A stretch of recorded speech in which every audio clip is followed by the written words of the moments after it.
ఎవరు నువ్వు? ఎందుకు నన్ను ఇప్పుడు లాగావు? ఇలా చూడు, నేను నీతో పాటు ఎక్కడికి రాను. ముందు ఇక్కడి నుంచి వెళ్ళిపో.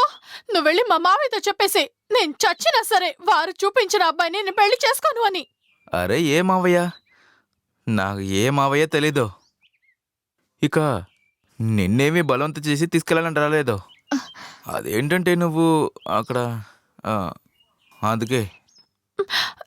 ఇలా చూడు, నాకు అసలు బ్రతకాలని లేదు. నిన్ను వేడుకుంటున్నాను, నన్ను వదిలేసేయ్. నాకు బ్రతకాలని లేదు. అరే ఇక్కడున్న వాళ్ళందరూ చాలా నీచులు, ద్రోహం చేశారు.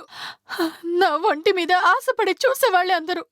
నిజం చెప్పాలంటే మా మావయ్య నన్ను వదలలేదు. అరే ప్రశాంతంగా ఉండు. నేను చెప్పేది విను, ఒకసారి చెప్పేది విను. నేను చెప్పేది ఒకసారి విను. నేను చెప్పేది ఒకసారి నిదానంగా విను. రా రా, దా దా కూర్చో. ఇక్కడికి వచ్చి కూర్చో. దా, తొందరపడకు, కూర్చో. ప్రశాంతంగా ఉండు. ఇటు చూడు, చావటం వల్ల ఏమీ జరగబోయేది లేదు. నువ్వు చావటం వల్ల ఎవరికి ఏ ప్రయోజనం లేదు. ఇది ఈ లోకంలో ఉన్న నిజం. దానికి బదులు నువ్వు ముందు కాస్త ప్రశాంతంగా ఉండు, నిదానంగా ఆలోచించు. ఇక నీ ఇల్లు ఎక్కడుంది? అది చాలా దూరం. నేను ఇల్లు వదిలేసి వచ్చేసాను. నన్ను పెంచిందంతా మా మావయ్యే. మా అమ్మ నాన్న చిన్నప్పుడు చనిపోయారు. ఒకరోజు మా మావయ్య పెళ్లి వంకతో నన్ను అమ్మాయిలను చూస్తున్నారని నేను తెలుసుకున్నాను. అందుకే ఇల్లు వదిలేసి వచ్చేసాను. సరే, ఇప్పుడు నెక్స్ట్ ఏం చేయబోతున్నావు? ఎక్కడికి వెళ్ళబోతున్నావు? అసలు ఏం చేయబోతున్నావు? దాని గురించి నీకెందుకు? నువ్వు నీ పని చూసుకోపో. నన్ను నా ఇష్టానికి వదిలేసి. ఇటు చూడు, నా కథ కూడా ఇంచిమించి నీలాగానే ఉంటుంది. నేను చచ్చినా బతికినా ఎవరికి ఏ బాధ లేదు తెలుసా? ఎవరికి ఏ బాధ లేదు. ఇంకా ఇంకొక విషయం, నేనేమీ అంత మోసమైన వాడిని కాదు. ఒకవేళ నీకు నచ్చితే నువ్వు నా ఇంట్లో కూడా వచ్చి ఉండొచ్చు. ఎందుకు చెప్తున్నానంటే, ఇక్కడుందే ఈ చోటు రాత్రిలో అంత మంచి ప్రదేశం కాదు. రేపు ఉదయాన్నే నీకు ఏమనిపిస్తుందో అదే చెయ్యి. కానీ నేను చూస్తుంటే నువ్వంత చెడ్డవాడిలాగా అనిపించట్లేదు. అది సరే, నువ్వు ఈ ఊర్లోనే ఉంటున్నావా? లేదు, నా గ్రామం ఇక్కడి నుంచి కొంచెం దూరంలో ఉంది. ఒక పని విషయంగా నేను నా గ్రామాన్ని వదిలి ఇక్కడ దాకా వచ్చాను. ఓ, అయితే మనం వెళ్దామా? రా వెళ్దాం. ఇదిగో ఇటు పక్కనే.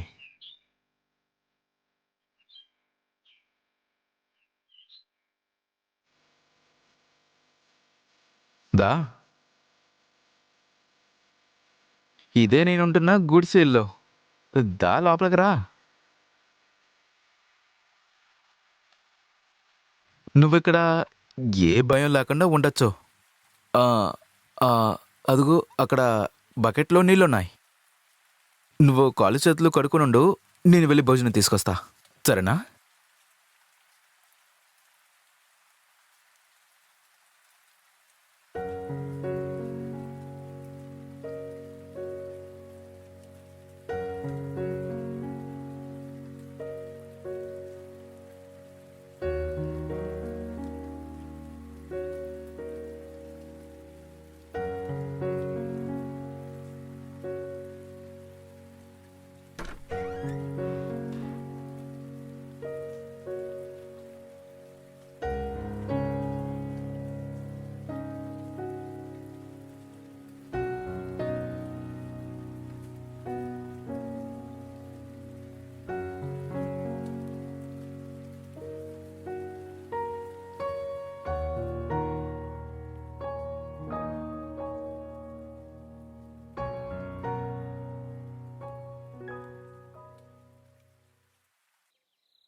సోనియా, ఇడిచుడు, నీకోసం నేను భోజనం తీసుకొచ్చాను. నువ్వు ఇది తిను. నువ్వు లోపలే పడుకో, నేను బయట పడుకుంటాను.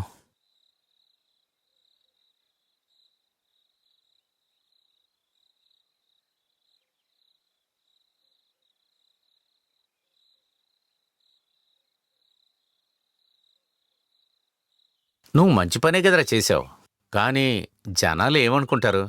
పెళ్లి చేసుకోకుండా ఒక అమ్మాయి ఒక అబ్బాయి ఇలా ఉంటే ప్రజలందరూ ఏమంటారా? సరే, అలాగైతే నేనేం చేయాలి హరియన్న? తన్ని తరిమేమంటావా?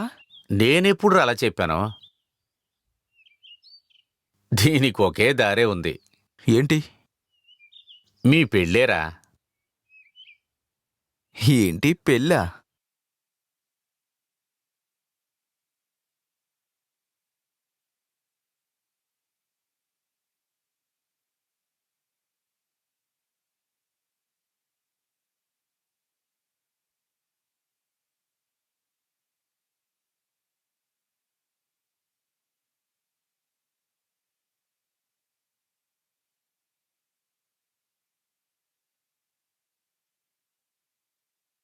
అవును, నువ్వు ఏం ఆలోచిస్తున్నావు? నేను ఒకటి చెప్పనా? నేను ఇంత అదృష్టవంతుడినని నేను ఎప్పుడూ అనుకోలా. ఎందుకంటే నాకు చాలా అందమైన పిల్లని దొరికింది. నేను ఎప్పుడు ఏం ఆలోచిస్తానో తెలుసా? ఈ ఊరు వాళ్ళకి కార్యక్రమాలు చేసి చేసి నాకెవరైనా కార్యక్రమం చేస్తారని అనుకునేవాణ్ణి. ఎందుకు మీరు ఈ విధంగా మాట్లాడుతున్నారు? నిజం చెప్పాలంటే నేనే చాలా అదృష్టవంతురాల్ని. ఎందుకంటే నాకు భర్త రూపంలో ఒక మంచి వ్యక్తి దొరికారు. నిజంగానా? ఉమ్, జీవితాంతం ఇలాగే నువ్వు నాతో ఉండాలి. ఇక నన్ను వదిలి ఎక్కడికి వెళ్ళనని నాకు ప్రామిస్ చేయి. నేనిప్పుడు మీకు మాటిస్తున్నాను. నేను మిమ్మల్ని వదిలేసి ఎప్పుడూ ఎక్కడికి వెళ్ళను. ఎక్కడికి వెళ్ళవు కదా? ప్రమాణం చేస్తున్నాను.